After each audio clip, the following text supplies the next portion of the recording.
Deep inside the untouched rainforest lives the Lumin-Wing, a bird shaped by the rarest forces of nature. Legend has it that it takes charge of its environment, diving into mineral-dense caves for protection.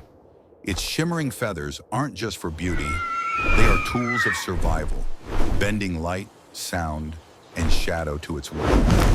When danger approaches, the Lumin-Wing flares its wings in a burst of impossible color, shaking the air with warning. It looks at predators without fear. If danger is more intense, it finds refuge in hidden lagoons, glowing caves, and mist-filled valleys where almost no predator can follow.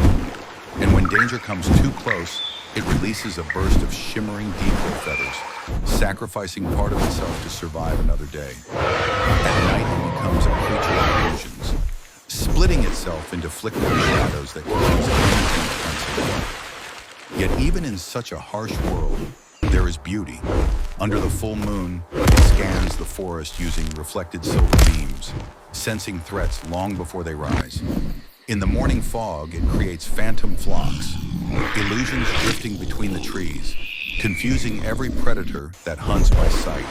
It forms alliances, signals, and reads the forest like a living map. A creature forged by danger, guided by light, and hidden in the world's last wild places. Story had it that even